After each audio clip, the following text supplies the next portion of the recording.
कर दिया चालू? Yes sir. कल अपन ने पढ़ लिया था कॉन्सेप्ट, मीन लाइफ तक पढ़ लिया था कल। एक्टिविटी और decay rate of the radioactive sample, ये अपने को डिफाइन करना है। एक्टिविटी बोला जाता है एक्टिविटी या फिर डीके रेट, जिसे कैपिटल आर से रिप्रेजेंट किया जाएगा। देखो डीके रेट मतलब dn by dt होता है ना, तो जो एक्टिविटी होता है वो बोला जाता है dn by dt, and dn by dt is nothing but minus lambda और यही बात की। अब यहाँ से देखो ये जो इसका अगर मैं मैग्नीट्यूड फाइंड आउट करूँ, no mod of r, activity को r बोला जाएगा, ये हो जाएगा लैम्डा इनटू n के बराबर। ठीक है, मतलब minus of dn by dt को हमने बोल दिया है तो मॉड भी हटा दो, ऐसा करो minus of dn by dt, decay rate तो बोल ही नहीं, minus of dn by dt को क्या बोला जाएगा, r एक्टिविटी। तो r इक्वल टू किसके बराबर हो गया, लैम्डा इनटू n के बराबर होगा। n की वैल्यू में पता है क्या होता है, n equal to n naught t की power minus lambda into t के बराबर। इस n को यहां पे पुट कर दो तो r इक्वल टू कितना हो जाएगा, r इक्वल टू हो जाएगा n नॉट लैम्डा e की power minus lambda into t। ये वाला जो टर्म है लैम्डा इनटू n नॉट, इसको बोल देते हैं r नॉट। क्या बोलते हैं इसे, r नॉट। तो इसे अपन ऐसा लिख सकते हैं r नॉट e की power minus lambda into t के बराबर। तो फॉर्मूला हो गया r equal to r naught e की power minus lambda into t। ये डीके रेट का फॉर्मूला हो जाता है, वैसा ही है, बस थोड़े से नोटेशन चेंज हुआ है। तो ये ध्यान रखना कि r इक्वल टू n होता है। मतलब कि नेगेटिव, मतलब नेगेटिव का क्या, negative minus of dn by dt को एक्टिविटी बोला गया है, यहाँ पे लिख भी देते हैं minus of dn by dt equal to r activity rate. Yes, हाँ डेफिनेशन ये लिखो, तो डेफिनेशन लिखा है।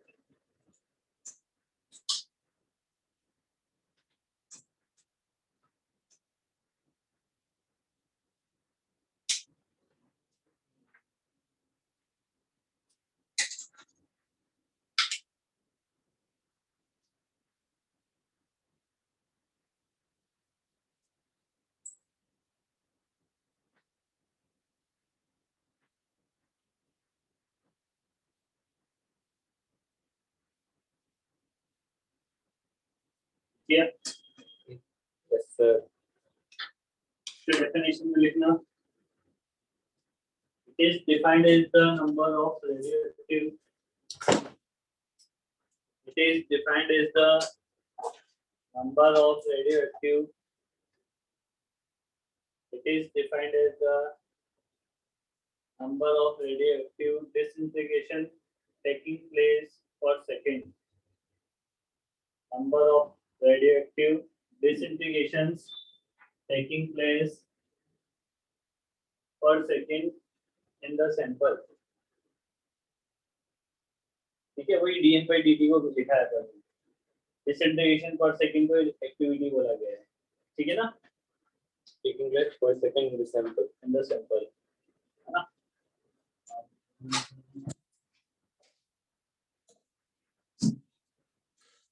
यहाँ पे ये इसमें से क्वेश्चन आते हैं, एक तो r equal to lambda into n होता है और एक r नॉट इक्वल टू क्या होता है, माइनस लैम्डा इनटू n होता है। ठीक है, ये तो दोनों चीजें ध्यान रखना, r equal to lambda into n, n की value n equal to n naught e की पावर माइनस लैम्डा t, और r नॉट किसको कंसीडर किया है, लैम्डा इनटू n नॉट को कंसीडर। ये इसकी मैक्सिमम वैल्यू होगी या मिनिमम, r नॉट की ये मैक्सिमम वैल्यू है ना। इसके बाद units of radioactivity,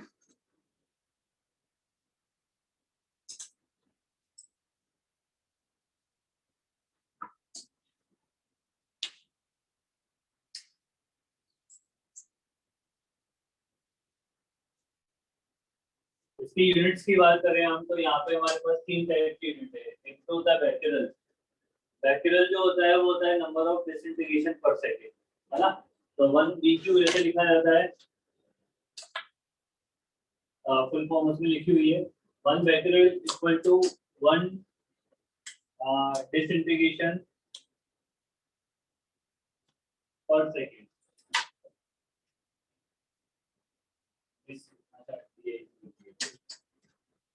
disintegration per second है ना, 1 डिसइंटीग्रेशन पर सेकेंड को 1 becquerel बोला जाता है। समझ आई बात? इस डिसइंटीग्रेशन पर सेकेंड को DPS बोलते हैं,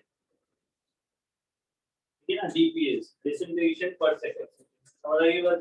इसके बाद सेकेंड होती है Curie 1 CI 3.7 into 10 raised to power 10। अब 3.7 into 10 raised to power 10 या तो DPS लिख दो या फ्रैक्शनल लिख दो, एक ही बात है। समझ रही बात है? एक होती है 1/4 RD, that is 10 raised to power 6 DPS के बराबर होता है। ये यूनिट्स याद रखने हैं अपने को। 3 यूनिट होते हैं, बैटरल, क्यूरी और रदरफोर्ड, और 1 बैटरल 1 DPS के बराबर है, 1 Curie 3.7 10 raised to power 10 DPS के बराबर है, 1 रदरफोर्ड जो है वो 10 raised to power 6 DPS के बराबर है। बस ये यूज करेगा। हाँ, और बैकग्राउंड का स्पेलिंग क्या होगा? स्पेलिंग इसमें से लिखते हैं BCQUEREL।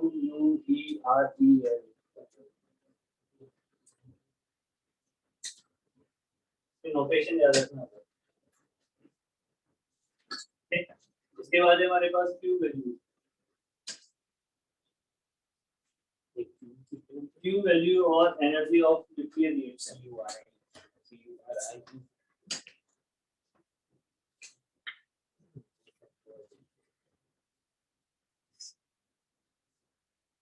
न्यूक्लियर रिएक्शन की एनर्जी या फिर Q वैल्यू। देखो Q वैल्यू जो है ना वो क्या है कि रिएक्शन में कितनी एनर्जी रिलीज हो रही है, कितनी एनर्जी अब्सॉर्ब हो रही है, उसे Q वैल्यू बोला जाता है।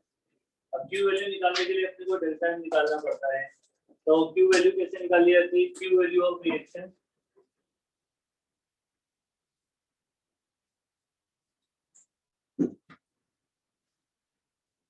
इसको निकाला जाता है डेल्टा M इंटू सी स्क्वायर से।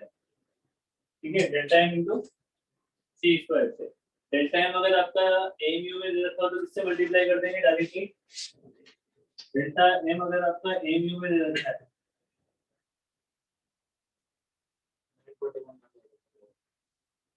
तो मल्टीप्लाई कर देंगे 931.5 से, आंसर आ जाएगा आपका मेगा इलेक्ट्रॉन वोल्ट। ठीक है ना, डेल्टा M अगर आपका AMU में दे रखा है तो मल्टीप्लाई कर देंगे 931.5 मेगा इलेक्ट्रॉन वोल्ट में, आंसर मिलेगा। समझ रही बात? अब Q वैल्यू आपकी क्या हो सकती है? डेल्टा M पे डिपेंड कर रही है, तो Q वैल्यू पॉजिटिव भी हो सकती है और नेगेटिव भी हो सकती है। अगर Q वैल्यू पॉजिटिव है, sorry, if Q value negative है, अगर नेगेटिव है इसका मतलब क्या हुआ? नेगेटिव है इसका मतलब क्या हुआ? डेल्टा M नेगेटिव रहा होगा, यानी बाद में जो मास है वो कम रहा होगा और पहले मास क्या रहा होगा? ज्यादा रहा होगा। तो एनर्जी रिलीज होगी या एब्सॉर्ब होगी? Release, absorb. डेल्टा M अगर पॉजिटिव होता है तो एनर्जी क्या होती है? रिलीज होती है। यहाँ पे डेल्टा M क्या रहा होगा? नेगेटिव। तो इसको बोलेंगे अपन एंडोथर्मिक। कौन सी रिएक्शन रहेगी? एंडोथर्मिक। सेकंड, Q वैल्यू आपकी रही हो पॉजिटिव, पहले में लिखना endothermic. The energy is absorbed. The energy is absorbed in the reaction. पूरा लिखवा दो इसमें लिखो पूरा। If Q is negative, then nuclear reaction is known as endothermic.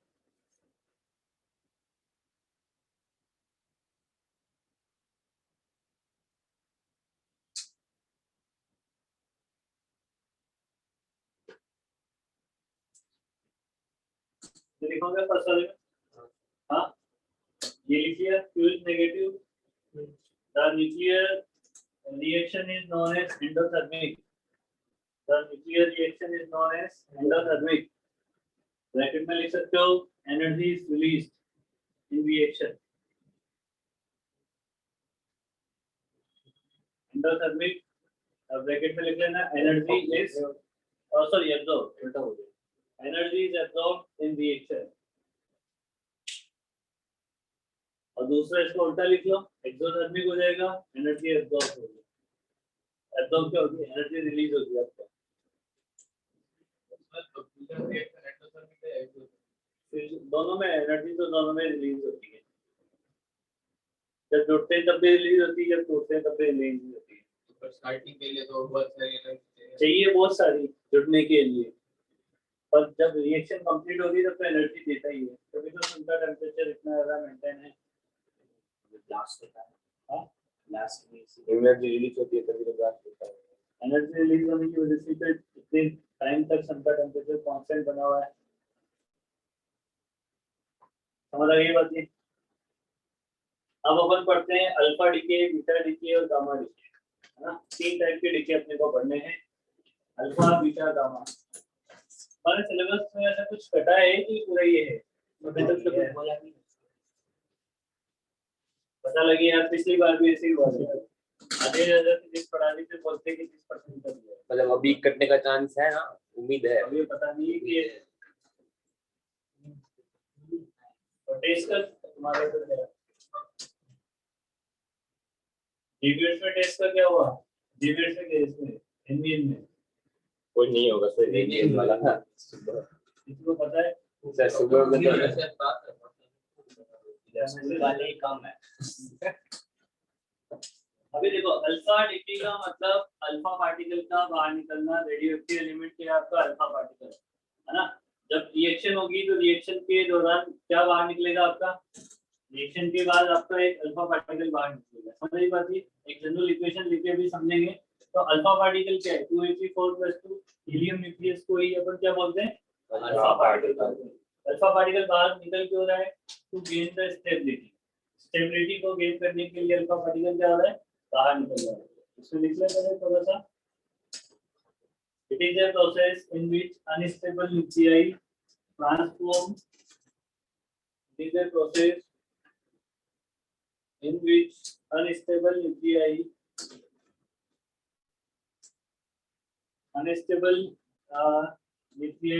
transforms itself into a new nuclei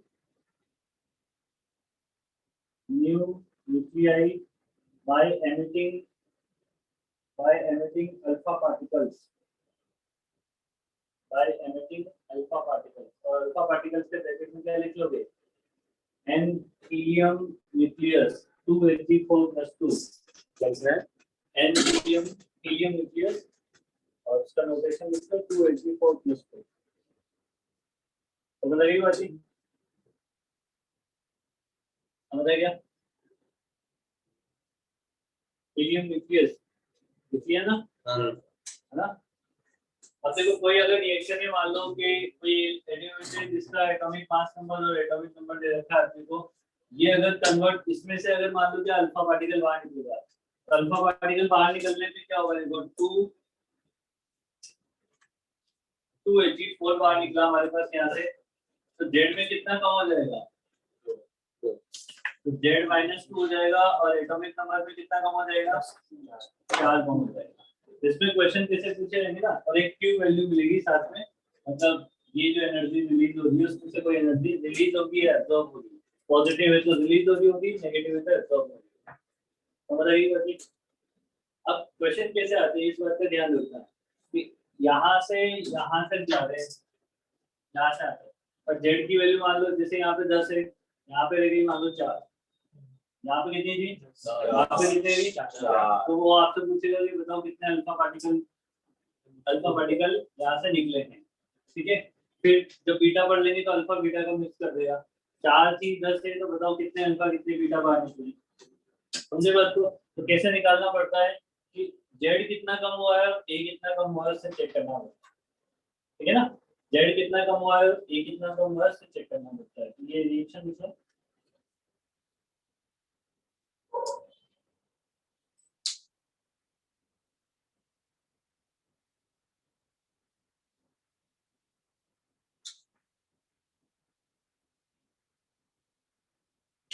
और इसका एक एग्जांपल लिख लेते हैं यूरेनियम वाला।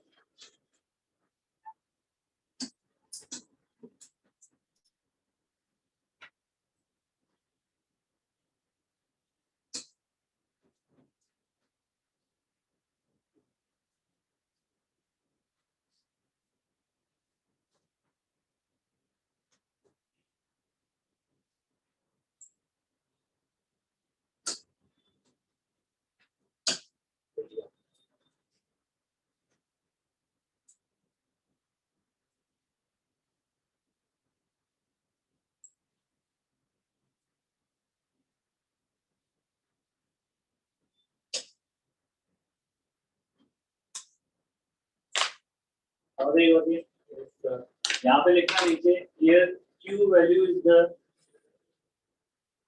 here Q value की जगह एनर्जी Q लिखना है ना। here energy Q is the kinetic energy of alpha particle. Here Q is the kinetic energy of released alpha particle या alpha particle। Yes. इस तरीके से रिएक्शन करना है अपने को। इसके बाद होते हैं बीटा डीके। बीटा डीके दो टाइप के होते हैं हमारे पास।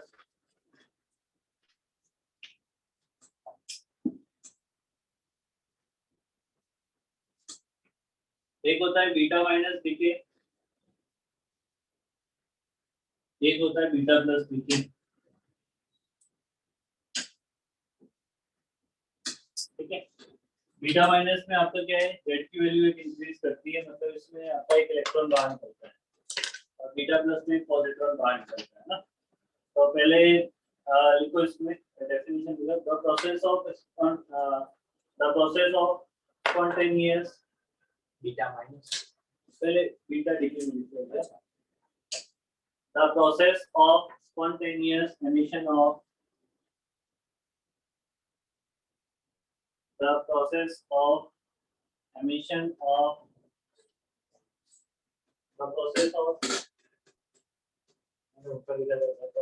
emission Spontaneous. the process of spontaneous emission of an electron E minus external bracket में और positron POSITRON of electron of an electron bracket में लिख लेना E माइनस और उसके बाद है और पॉजिट्रॉन ठीक है POSITRON पॉजिट्रॉन ब्रैकेट में E प्लस। पॉजिट्रॉन मतलब होता है पॉजिटिव इलेक्ट्रॉन। ऊपर यहाँ कॉलम में लिख लो पॉजिटिव इलेक्ट्रॉन, यहाँ लिख लो, ये उत्तर देगा बाद में। क्या होता है पॉजिटिव, लिखे ना यहाँ ऊपर लिख ले कॉलम में। पॉजिट्रॉन मतलब क्या होता है पॉजिटिव इलेक्ट्रॉन। इसका मास किसके बराबर होता है, इलेक्ट्रॉन के बराबर। चार्ज किसके बराबर होता है, एटॉम के बराबर। ठीक है, तो लांबा आवाज आ रही है इधर को? हाँ सर, आ रही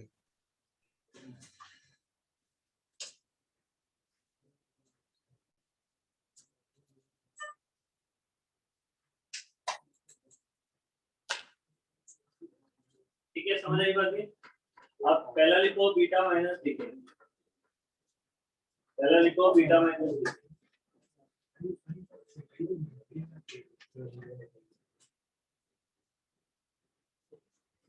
क्या हो गया,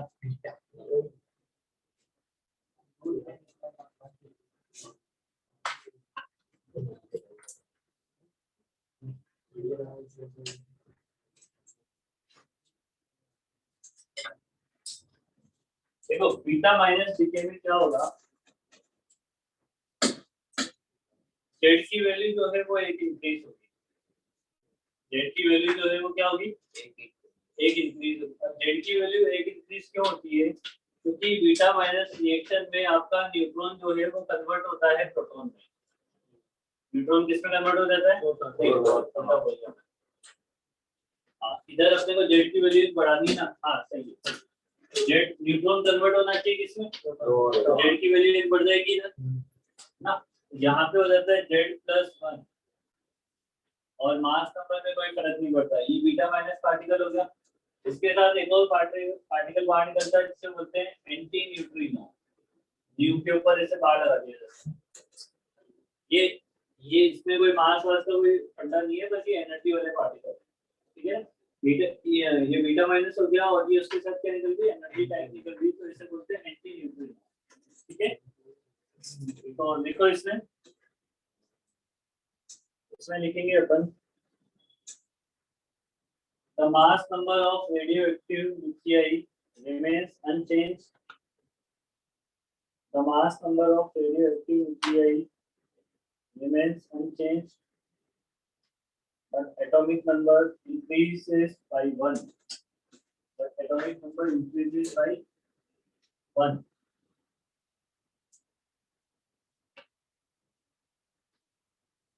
उसके बाद इसे लिखोगे यहाँ पे, ये जो न्यू बार है, new bar is the anti neutrino, anti neutrino.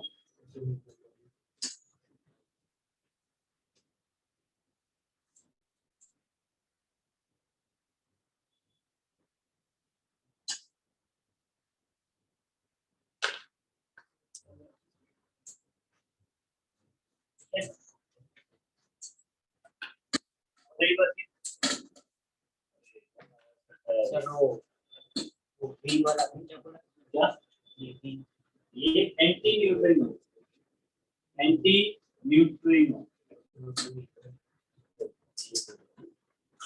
इसके साथ देखिए एग्जांपल लिख लो इसका याद रखने के लिए। फिर होता है हमारे पास beta plus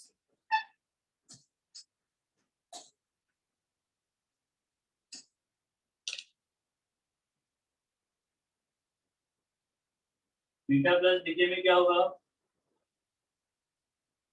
beta plus DK में क्या होगा, जेड की वैल्यू जो है वो 1 कम हो जाएगी,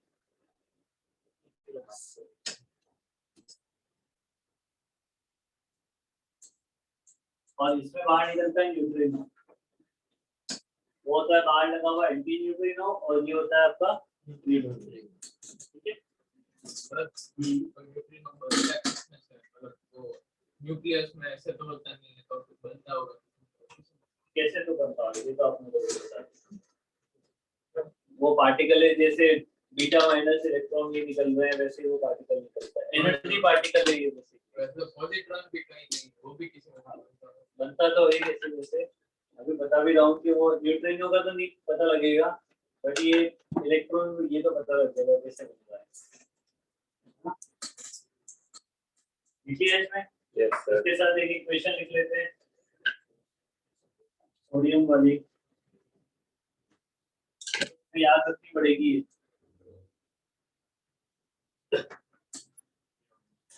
नियॉन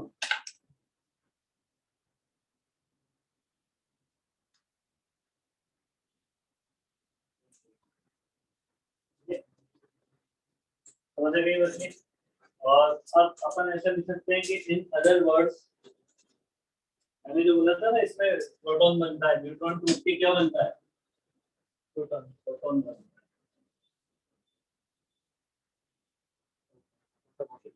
हाँ सोडियम ले रहे और नियॉन ले रहे हैं, ये पॉसिबल होता है, तभी तो हो रहा है, क्योंकि पार्टिकल बाहर निकल रहा है ना। देखो अगर सेम तो हो गया।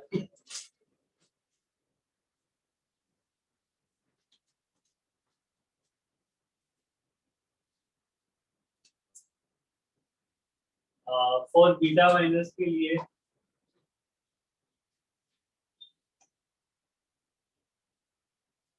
न्यूट्रॉन जो है वो कन्वर्ट होता है प्रोटॉन में। अब देखो न्यूट्रॉन पे तो यहाँ पे चार्ज होता ही नहीं है, प्रोटॉन पे चार्ज होता है, तो प्रोटॉन पे जो चार्ज होता है वो प्लस होता है, उसके साथ क्या होना चाहिए, इक्वेशन में चार्ज बैलेंस करने के लिए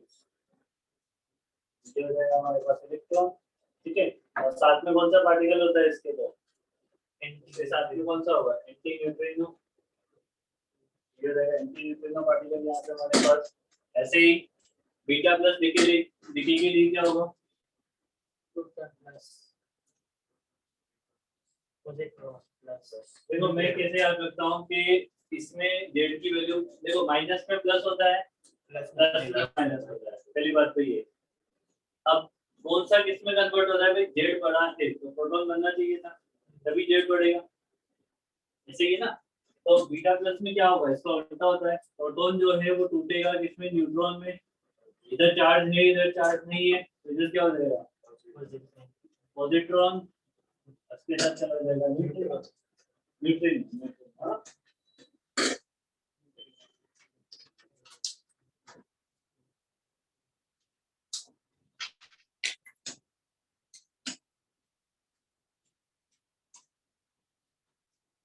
सर ये थोड़ा कंफ्यूजन है प्रोटॉन और इलेक्ट्रॉन मिलेंगे कैसे?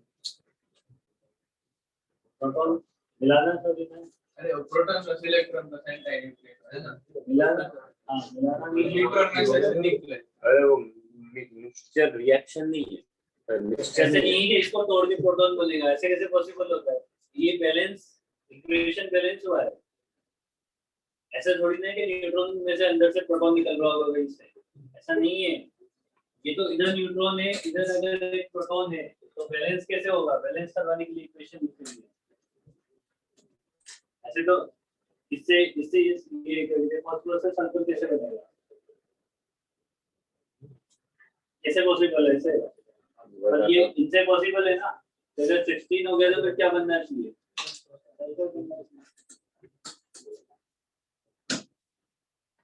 तो ऐसा भी हो सकता है कि अभी हम लोग ये कर सकते हैं, लेकिन हमें ये तो पता है कि यूरेनियम से दो कंप्लीटली नए एलिमेंट्स बनते हैं तो पॉसिबल तो है लेकिन जो बनते हैं अरे वो जैसे एटॉमिक मास नंबर और वो कम होते हैं तो दूसरे एलिमेंट फॉर्म हो जाते हैं वो हम नहीं कर पाते ना। हम नहीं करते वो तो अपने आप फॉर्म ही होते हैं वो तो उसका अपना कोई रोल नहीं है वो तो अपने आप रिएक्शन होती है। उसके बाद एक continuous energy spectrum for the beta rays continuous energy spectrum for the beta rays इसमें देखो थ्योरेटिकल है इसको फटाफट पढ़ लेते हैं। In the both beta in the both alpha and beta decay the disintegration energy Q depends on the nature of the radionuclide. Energy emitted by the alpha particle has a definite amount of kinetic energy. ठीक है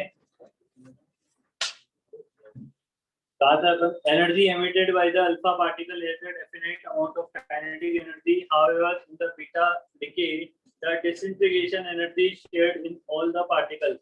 किस particle में share हो जाएगी उसके जो particle बाहर निकल रहे हैं ना in all the proportion between the three particles daughter nuclei electron और पॉजिट्रॉन एंड न्यूट्रिनो और एंटी न्यूट्रिनो किस में चले जाएगा डॉटर न्यूक्लियाई में positron या तो पॉजिट्रॉन होगा या इलेक्ट्रॉन होगा और क्या होगा उसके साथ में तीन जो पार्टिकल बन रहे जैसे वो तीन बन रहे तो सारी एनर्जी इसमें क्या चली जाएगी शेयर हो जाएगी ठीक है।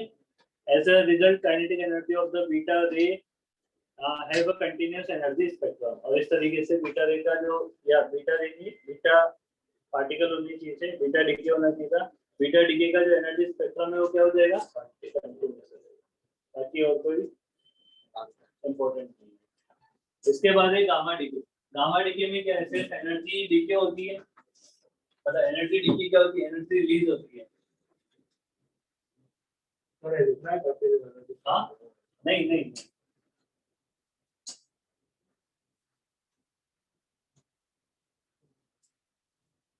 गामा डिके में क्या होता है जैसे उन्होंने एक एग्जांपल ले रखा है उससे समझते हैं कोबाल्ट जो है देखो 2760 इसने क्या किया बीटा माइनस डिके किया बीटा माइनस डिके करके ये एक एनर्जी लेवल पे पहुंचा जिसपे एनर्जी लेवल तो नहीं रखा बट डिफरेंस जरूर दे रखा है इनके बीच में ये एनर्जी डिफरेंस दे रखा है 1.17 मेगा इलेक्ट्रॉन वोल्ट और ये एनर्जी डिफरेंस दे रखा है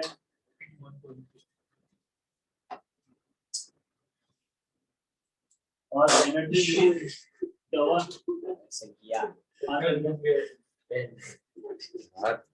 आज बच्चा ज्यादा गवाता था। नहीं हाथ तो नहीं लगा ना कंपनी टूटने का डर था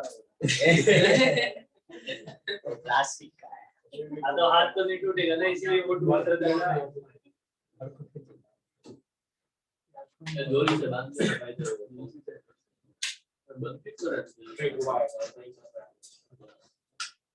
अभी देखो सिंपल वीडियो नहीं आता वो वाला एसी को है पीछे उसमें इतनी गर्मी लग जाती है यार वही से सर देखो यहाँ पे देख ना इधर से हवा आती ना उधर से हवा से सर उधर से हमको भी नहीं आती बच्ची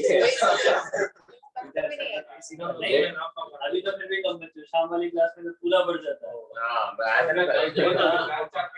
मैं कल था पूरा बढ़ जाता है तो हमारी बेंच पे 4 पे हमारी आगे वाली बेंच पे 5 कल तो उसने बोला डालो उसमें देखा क्या सोनू सर ने फोटो नहीं डाला था उन लोग उसमें देखा वो सोनू सर से बोलेंगे फोटो वोटो नहीं डाले ग्रुप में तो पेरेंट्स बोलेंगे आप क्या सोशल डिस्टेंसिंग कहाँ है मेरी मम्मी देख के बोलती तुमने भी होमवर्क नहीं किया मैं बोला मम्मी मैं तो बैठा हूँ तू मुंह नीचे करके क्यों बैठा मैं बोला मम्मी हंसी आ रही थी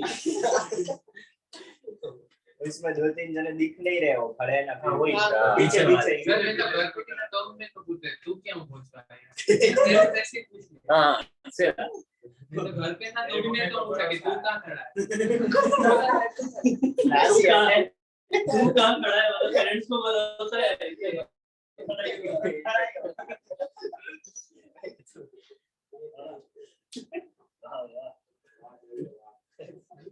ये मानना पड़ेगा सही भरोसा दिया है कामाडी के में लिखो पहले डायग्राम बना लिए क्या हाँ अभी वो बना लेते फिर डायग्राम बना लो इसमें भी 3 ही लाएंगे इसमें कुछ नहीं है ये था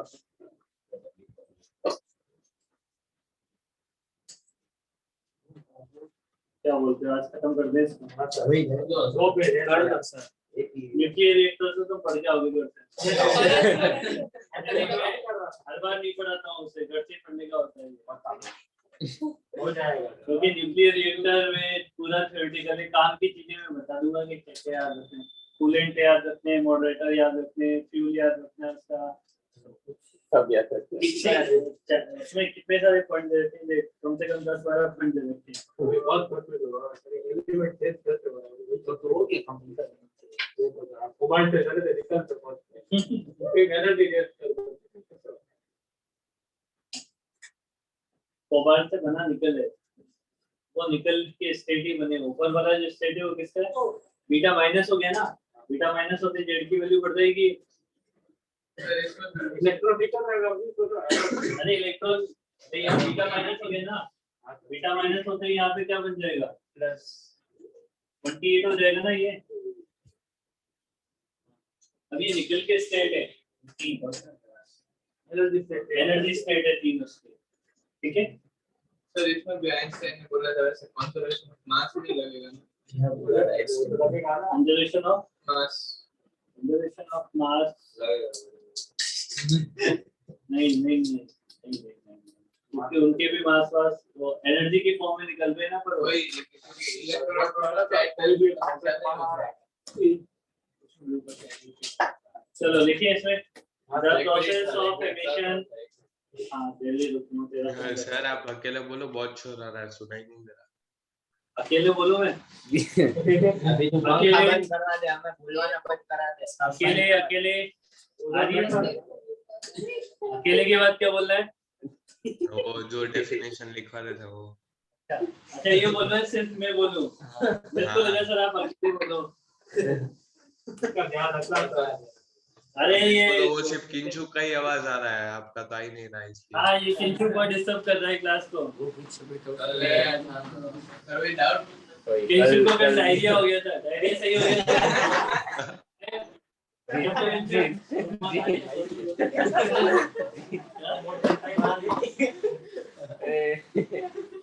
हो गया था उसमें क्या हमें भी हो जाता है सही है हुआ नहीं तो भी 2 बार में आया पता नहीं हुआ गलत बात है भाई गलत बात है। अब सिर्फ 3 दिन घर पे बैठे ट्राई करो।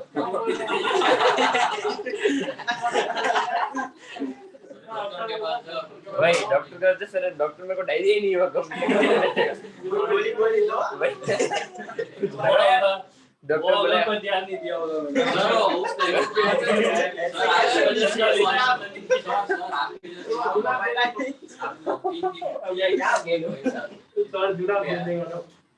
डॉक्टर बोलेगा 5 बार खाने लगो 5 बार बाहर का खाने लगो। ऐसी दवाई होनी चाहिए।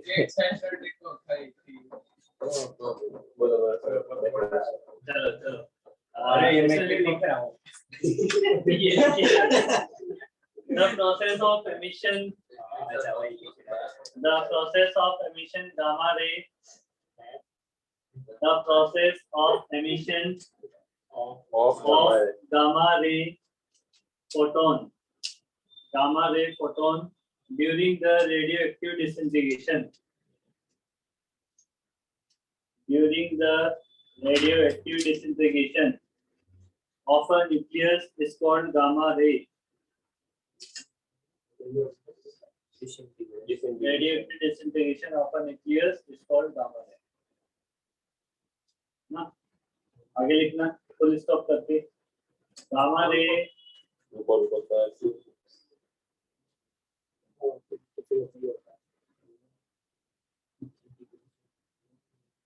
gamma ray have no matter. Gamma ray have no matter and no charge. Matter मतलब gamma ray have no matter and no charge. हाँ क्या बोला? Photon का मास मोर नहीं ले ना ऑलमोस्ट। ठीक है समझ आ गई बात ये? डायग्राम बना लिए तुम? इसमें समझ गए हो देखो कोबाल्ट जो है वो बीटा माइनस करके निकल बना रहा है फिर निकल के अलग अलग एनर्जी स्टेट है निकल की क्या है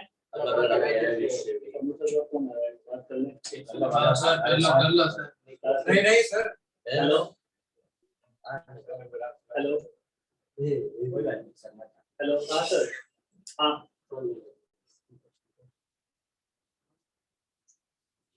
क्लास है कोई बात नहीं चलेगा। हाँ ठीक है तो आपकी क्लास मेरे पास तो मैथ्स की क्लास है अच्छा ऐसे ही शायद तुमसे ही हो रहा होगा। ठीक है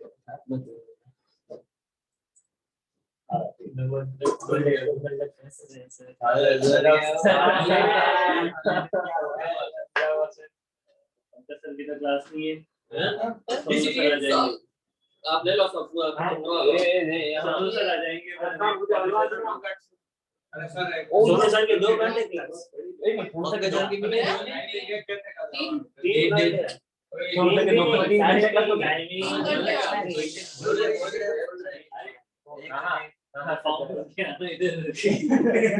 सर मेरे को भी तो बताओ क्या है कब है। रुक बताएंगे तेरे को रुक। अभी मैं सबको बता दूं हमने सर की क्लास नहीं है पर सोनू सर आ जाएंगे 10 बजे। हाँ आधा घंटा देखनी मैं 9:40 तक क्लास लूंगा 15 मिनट देखते हाँ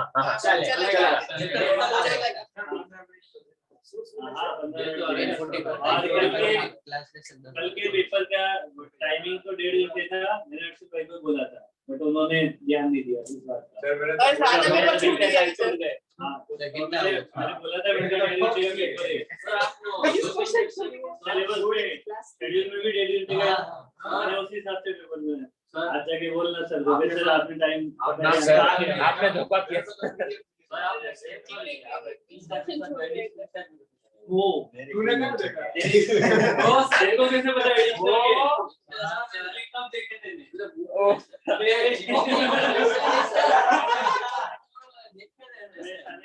ये भी रिकॉर्ड होना चाहिए।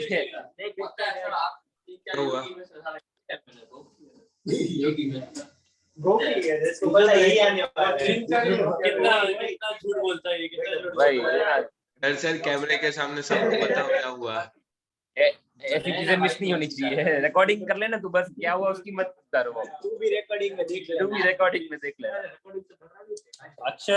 अक्षर तू आज पकड़ा गया, वो भी नंगे हाथ। रंगे हाथ। अबे तो वही तो रंगे थोड़ी ना, नंगे हाथ पकड़ा गया है यार। नंगे हाथ कब वही दिख रहा है ना, सब सही है ना बोर्ड में। सही है सही है। अक्षर बोल रहा है एडिशनल में से क्वेश्चन दी थी, ये एडिशनल करता है। तो मैंने भी नहीं मैं बताऊं गूगल पे डालूंगी क्वेश्चन। तो एडिशनल सॉल्यूशन आया चेक कर लो उसको, मोबाइल ये रहा उसका। हाँ ओ मोबाइल भी ये रहा। लैपटॉप से क्या होता है, लैपटॉप में तो ऑन नहीं होता ना, सब वो चेंज नहीं होता। सर देख लो सर सर इसकी ओपनिंग अरे सर ऐसा होता भी सर मतलब इनकॉग्निटो था। वो भी पैसे लगते हैं। इनको क्या है, चालू करना पड़ता है वो तो। अकाउंट से कुछ फर्क नहीं पड़ेगा, तो 2 मिनट में अकाउंट बदल टीम बोल रहा है कोई जरूरत गूगल लेंस से स्कैन किया होगा, इससे करेगा नहीं होता। देखो सर एक्सपर्ट ही है।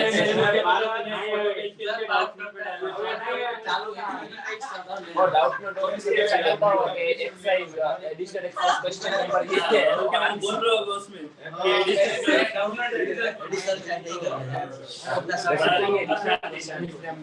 सिलेबस में यही है, कर लेते हैं। चलो लिखो इसमें लिखोगे ना। एक मिनट लिख लो। No matter and no charges.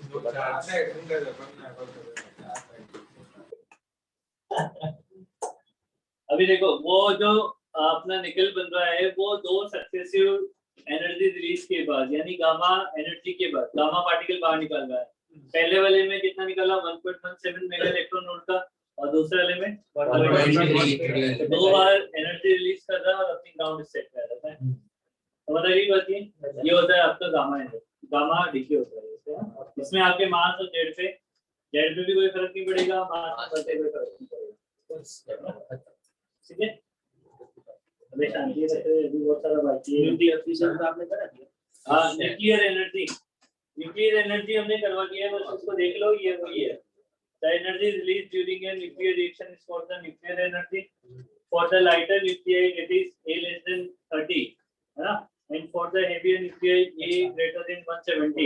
The binding energy per nucleus is, उसमें 8 पॉइंट क्या था, 5 था। 5 चलता है, थोड़ा बहुत ही कम ज्यादा है ये, बोला 8 मेगा इलेक्ट्रॉन वोल्ट। अच्छा ये कम है ना, सॉरी हाँ, ये 170 से ज्यादा और 30 से कम की बाइंडिंग एनर्जी कितनी है, 8। 30 से 170 के बीच में कितनी है, 8.5। सबसे ज्यादा किसकी है, 8.8। As we have noted earlier, this feature of the binding energy curve means that the nuclei in the middle region, 30 to 170 are more tightly bound than the nucleus a less than 30, a greater than 30. जो जिनका mass number 30 से कम और 170 से ज्यादा है, वो क्या होते हैं, लूज बाउंडेड होते हैं कंपैरेटिवली किससे, 30 से 170 के बीच में। या फिर ऐसा बोले 30 से 170 वाले टाइटली बाउंड होते हैं कंपैरेटिवली 30 से कम और 170 से ज्यादा। Energy then can be released if the less tightly bound nuclei are transmuted into the more tightly bound nuclei. ठीक है, एनर्जी क्या हो गया हमारे पास, कैन बी रिलीज होगी स्टेबिलिटी गेन करने के लिए। लूज टाइटली बाउंड न्यूक्लियस से क्या बनेंगे, टाइटली बाउंड। समझ आ गई बात है?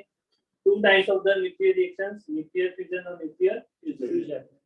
न्यूक्लियर फिजन के लिए आपको इक्वेशन याद रखनी पड़ेगी। इक्वेशन पूछे ना इसकी न्यूक्लियर फिजन या फ्यूजन के लिए, तो उसके लिए आपको इक्वेशंस लिखनी पड़ती है। ये जो दे रखी है, जैसे यूरेनियम वाली दे रखी है, यूरेनियम 235 में एक न्यूट्रॉन को बम्बार्डमेंट करवाया जाता है। स्लो न्यूट्रॉन होता है ये, इसको बम्बार्डमेंट करवाया जाता है, तो ये क्या बनाता है, एक वो होता है केमिस्ट्री में क्या बनते हैं, बीच वाले जो थोड़ी सी देर के लिए बनते हैं, फिर दूसरे में कन्वर्ट हो जाते हैं, क्या बोलते हैं, रिएक्टेंट और प्रोडक्ट के बीच में एक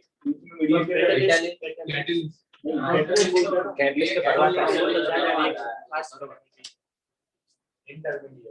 इंटरमीडिएट कोई वो बनता है जो एक्चुअल में बनता नहीं है और वो थोड़ी देर के लिए बन के वापस प्रोडक्ट में कन्वर्ट हो जाता है। जैसे यहाँ पे भी ये अनस्टेबल लिक्विड बनता है।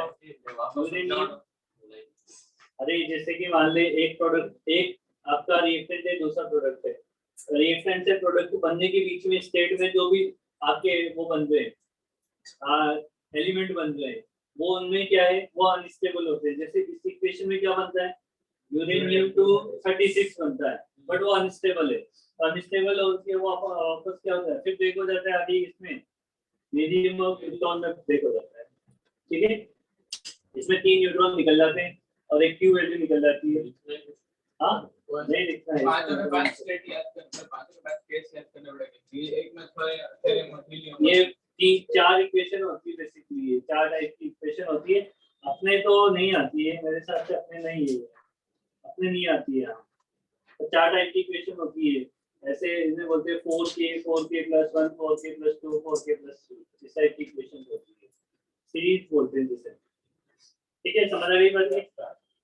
अच्छा ये बात ध्यान रखना क्या कि Q value for a nuclear fission is 216 mega electron volt. एक यूरेनियम एटम अगर ब्रेक होता है तो कितनी एनर्जी निकालता है, 216 मेगा इलेक्ट्रॉन वोल्ट। समझ आई बात? इसे बाद में अप्रोक्सीमेटली 200 मेगा इलेक्ट्रॉन वोल्ट भी लिया जाता है। अगर वो देगा तो 200 मेगा इलेक्ट्रॉन वोल्ट यूज करना पड़ेगा।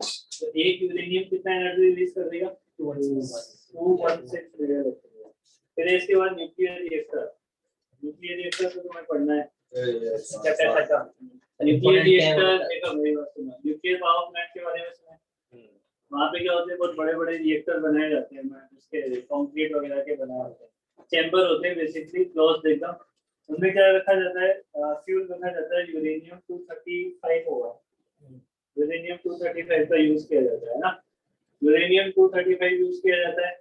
अब यूरेनियम 235 क्या है ना कि एक बार अगर मान लो आप डिके होना स्टार्ट हो गया तो ये एक चेन रिएक्शन बनाते हैं, है ना। चेन रिएक्शन तुमने हाँ ऐसा है कभी देखा वो चेन रिएक्शन का डायग्राम? मतलब जैसे कि मान लो कि एक यूरेनियम है, इससे एक न्यूट्रॉन आया, है ना, फिर बॉम्बार्डमेंट किया। यहाँ से जब ये ब्रेक होगा तो इसमें से 3 न्यूट्रॉन और निकाल देगा। ये 3 न्यूट्रॉन क्या करेंगे, आगे 3 और यूरेनियम के एटम को ट्रिगर कर देंगे। समझ आई बात? इससे एक ट्रिगर हो जाएगा, इससे एक ट्रिगर हो जाएगा, इससे एक ट्रिगर हो जाएगा। इन तीनों में फिर 3 निकलेंगे इस तरीके से। फिर ये 3 में से 9 यूरेनियम एटम को ट्रिगर कर देगा, फिर 9 में से 3 निकलते हैं। ये ऐसे चेन रिएक्शन होता है एक तरीके से। बॉम्ब में से बॉम्ब का प्रोसेस है। बट हम क्या करते हैं, जैसे बॉम्ब में तो अनकंट्रोल्ड रिएक्शन करवाते हैं, उसमें तो हमें रोकना नहीं होता है, वरना तबाही कैसे मचेगी, है ना। रोक दिया तो तबाही कैसे मचेगी। जबकि पावर प्लांट में क्या करना होता है कि कंट्रोल्ड रिएक्शन करवानी होती है ना, तबाही नहीं। ठीक है, तो उसमें क्या करते हैं, हम कंट्रोल करते हैं रिएक्शन को। तो रिएक्शन को कंट्रोल करने का तरीका क्या होता है कि ये जो न्यूट्रॉन है उनको आप खत्म कर दो। ये जो ट्रिगर कर रहे हैं आगे यूरेनियम को, इनको खत्म कर दो। तो इनको खत्म करने के लिए क्या करते हैं, कंट्रोलर लगाते हैं, मॉडरेटर लगाते हैं, कंट्रोलर लगाते हैं। तो रिएक्शन को क्या कर देते हैं, कंट्रोल कर देते हैं। समझ रही बात नहीं, है ना। फिर उसके बाद जितनी एनर्जी जो बाहर निकलती है उस एनर्जी को हम किसमें कन्वर्ट कर देते हैं, इलेक्ट्रिसिटी में कन्वर्ट करते हैं।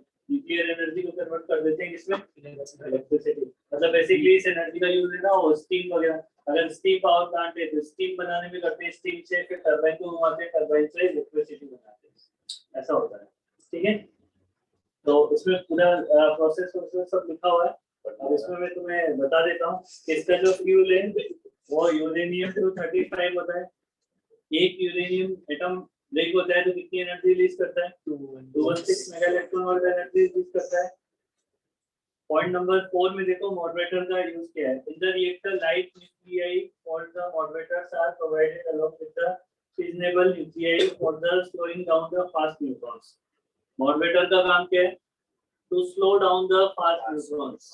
जो फास्ट न्यूट्रॉन है, क्योंकि इस रिएक्शन को करवाने के लिए आपको फास्ट न्यूट्रॉन की रिक्वायरमेंट नहीं होती है, आपको स्लो करवाने पड़ते हैं न्यूट्रॉन। अगर फास्ट मिलते हैं तो उनको पहले स्लो करवाओ फिर यूज करना पड़ेगा, ठीक है। The moderator commonly used is the water, heavy water और graphite। ये moderator होते हैं हमारे पास, क्या होते हैं? वाटर। एक और इससे पहले भी आता पैराफिन वैक्स, वो भी moderator का काम करता है ना, समझ रही बात नहीं? फिर ये पॉइंट नंबर 5 याद रहे तो ठीक है, नहीं याद रहे तो कोई दिक्कत नहीं है। 6 वाला भी कोई दिक्कत नहीं। अरे ये वैल्यू दे रखा है, इसका आगे पीछे का तो कुछ बताते नहीं है। इसको मल्टीप्लिकेशन फैक्टर बोलते हैं, के वैल्यू को, जो आपका बताता है रेशो। इसका रेशो बताता है कि कितने न्यूट्रॉन निकलने वाले हैं, जितने न्यूट्रॉन निकल रहे हैं डिवाइडेड बाय उससे पहले कितने निकलते हैं। जैसे 3 निकले, 3 को कितने ने निकाला, 1 ने, 1 से 3 निकले तो 3 से कितने निकल गए, 9। तो ये एक रेशो होता है जो आपको बताता है किसके बारे में, न्यूट्रॉन कितने निकले हैं और डिवाइडेड बाय उससे पहले कितने निकले थे, उसका रेशो होता है।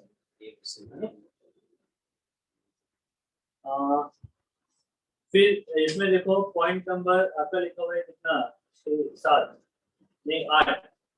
पॉइंट नंबर 8 में coolant are the materials used to cool the fuel rods and the moderator and is capable of the carrying the large amount of the heat used in the fusion process। यहाँ पे coolant का काम क्या, ऐसे coolant use करते हैं जो ज्यादा से ज्यादा एनर्जी को अब्सॉर्ब कर सके। जैसे मेनली तो पानी यूज करते हैं, है ना, वाटर सबसे बेस्ट और चीपेस्ट कूलेंट होता है हमारे, है ना। पानी बहुत इजीली अवेलेबल हो जाता है और वो एनर्जी को अब्सॉर्ब कर लेता है, फिर से रीयूज भी कर लेते हैं। क्या करते हैं, पहले फ्लो करवाते हैं, वो गर्म हो जाता है हीट की वजह से, फिर वो ऐसे ऐसे या फिर ऐसे बारिश भी होती है कहीं पावर प्लांट का देखा, ऐसे बहुत ऐसे फ्लो करवाते हैं उसे। वो जैसे ट्यूब से फ्लो करवाई ना, जितना फ्लो करवाओगे उतना ठंडा हो जाएगा, तो फिर उसको वापस या तो कैनाल में भेज देते या फिर वापस रीयूज करो। चाय को भी तुम कब तो कब ट्रांसफर हो, अरे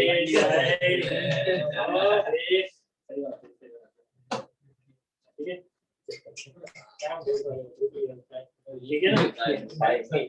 तो मेनली आपको देखो इसमें क्या है, इसका फ्यूल क्या होता है ना, इसका मॉडरेटर क्या होते हैं, इसके कूलेंट क्या होते हैं, ये आपको ध्यान रखना है। टाइम बढ़ेगा भी बाकी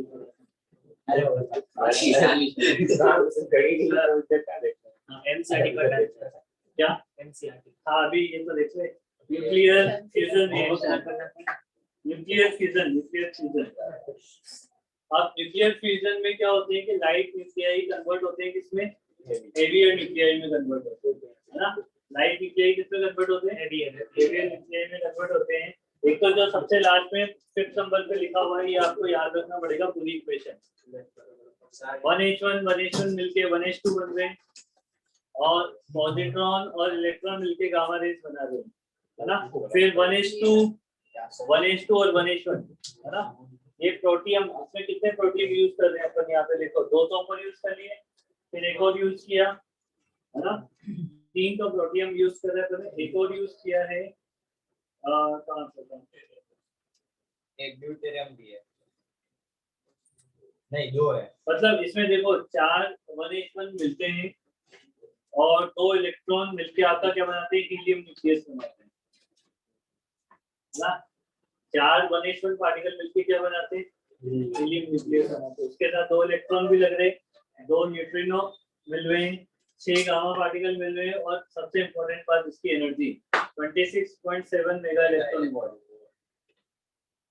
ठीक है। और ये 4 प्रोटियम मिलके बना रहे हैं, 4 प्रोटीन की एनर्जी है 26.7 मेगा इलेक्ट्रॉन वोल्ट, ठीक है। और ये बस चैप्टर खत्म, अभी शायद दे दो, अभी शायद राउंड हो गया। वही सर, ये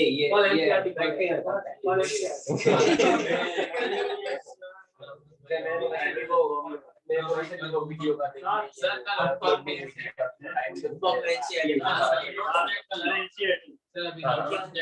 निश्चय हो गया, क्लास खत्म करते हैं। हो गया। अरे नीचे कल एनसीईआरटी डिस्कस करेंगे। ओके ओके सर करके आएगा तो ठीक है, नहीं करके आएगा तो पता नहीं कल एनसीईआरटी डिस्कस करेंगे। Okay okay sir thank you sir bye sir bye bye bye अरे नमन सुन सुन